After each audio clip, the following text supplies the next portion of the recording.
haven't, check the link to keep watching, keep listening.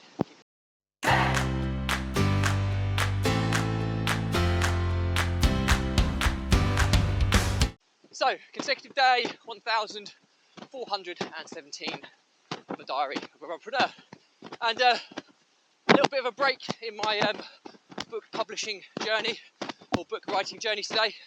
The topic for discussion today is, do I have ADHD? If you're not familiar with the term, it's Attention Deficit Hyperactivity Disorder, and ultimately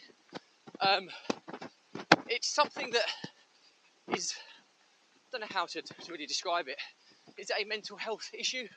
Arguably yes, but also it could just be a personality trait.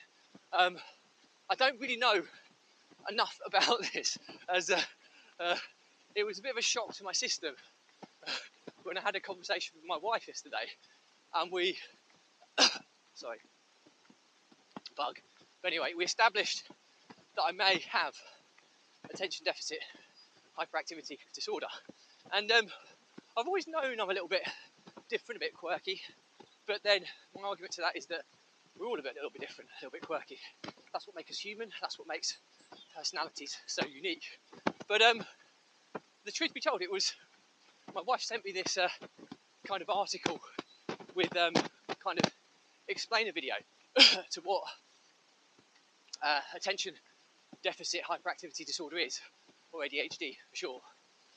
And it could have been exactly a description of me and my personality traits.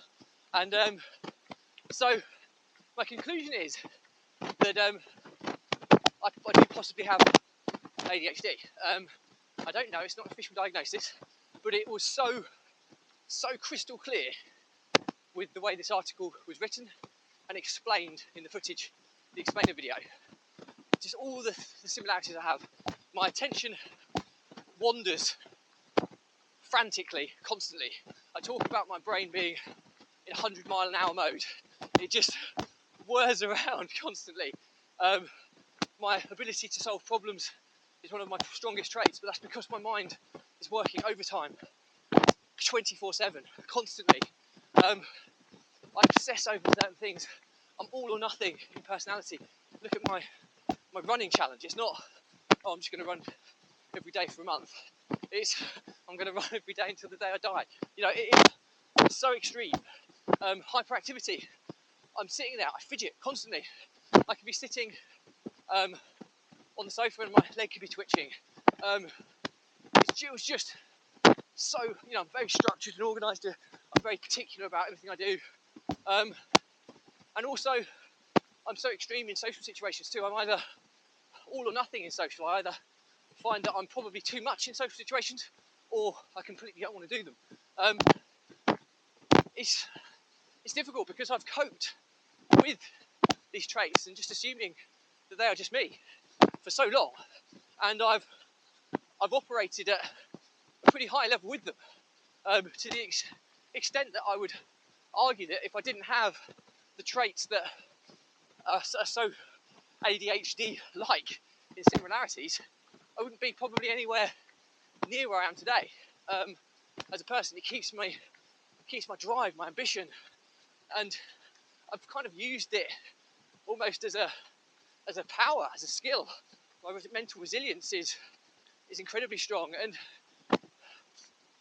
I'm not just saying this to big myself up, because the way ADHD is described, it's always put into kind of a negative slur or context. And as I now believe self-diagnosis that I do have ADHD, I'm going to read up a lot more on it and understand it a lot more. It's never been something, people have made comments in the past, just my nearest and dearest, and also revolving around one of my children. And my argument would be that I think one of my children has very similar traits to me, so we could argue that yes, that child also has the same characteristics. So I have a duty of care to learn more about it. The thing is, I've understood how I can manage it, and how I can cope with it, how I can harness it, and how I can kind of extract the benefits of it, if that's true. It's quite an interesting topic today because I'm speaking from a very uneducated viewpoint. I'm speaking from a kind of somebody who's potentially thrived, how would you describe it, with this condition for all my life. And it's formed the person I am today. And I don't in any way, shape or form have any regret or fear about it. I think it's who I am. And I'm going to learn a lot more about it before I make some kind of possibly controversial views. But today is interesting because, like I say, I am uneducated in this topic, and I'm giving you the experience of someone who's potentially suffering or thriving with this condition, somebody who one of his children is potentially have the same condition. And so absolutely I'll be learning more about this. But yeah, I think ultimately the learnings from my diary today are that there are, where on the spectrum or continuum does a mental health condition begin as opposed to a personality trait? Where does that kind of separation point occur? Or is it something that's kind of blurred together? Because I don't consider my traits or characteristics to be a mental health issue. I think that's my personality, it's how my makeup. I've learned to cope with my kind of mind and mindset and personality. I've built in coping mechanisms that allow me to almost harness the power of my personality, if that's the right way to describe it, and perform at an optimal level. But I think ADHD, an easy analogy as well, is that it's like an internet browser with 100 tabs open, and obviously you've got so much memory processing all of the data and information of the computer. That's basically an easy description of how my mind works. I think the downside as well is I find I get quite tired in late afternoons and I used to think that could be down to diet or hydration or rest, all these types of things. I've tried lots of different things. I've minimised the impact of it by changing my diet. But what I actually think now is that my mind works at such a high pace.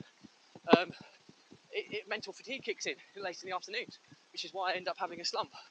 It's really interesting kind of feeling that I understand it a little bit more now. And I'll understand it more as I do more research on it. But yeah, the learnings from my diary are that often people will use conditions in a very negative way. Or sometimes there's a positive way as well. Or in fact, every scenario in life there is a negative and a polar opposite positive way of looking at things. And there's a lot of people out there that talk about ADHD in a negative tone. Well, if I do have it, I'm not going to go down the realms of trying to get a real diagnosis or have medicine or anything, because I cope and function perfectly well, in my own opinion. But I'm certainly going to try and portray it in a different light if I believe truly that I have it, because I found my own coping mechanisms to kind of harness the power of it. And yeah, I'm proud of who I am and what I stand for and where I'm going. And I won't be seen to think of who I am in a negative stance. So yeah, there's a negative and a positive to every side. Quite often it's our choice in how we perceive or how we address a situation. So I'll talk a lot more about this in the future. As always, any questions or comments from mine, I'll respond to everyone. Do please remember, if you believe in my mission of saving the lives of children, attempting the ultimate ultramarathon of run blogging consecutive days, the distance for a lap of the world, do get to subscribe, share, like, comment. Any engagement reaches more people, raises more money, and ultimately saves more children's lives, which is every reason I put myself through this every single day. Thank you as always. Stay positive, stay happy. I'll see you again tomorrow.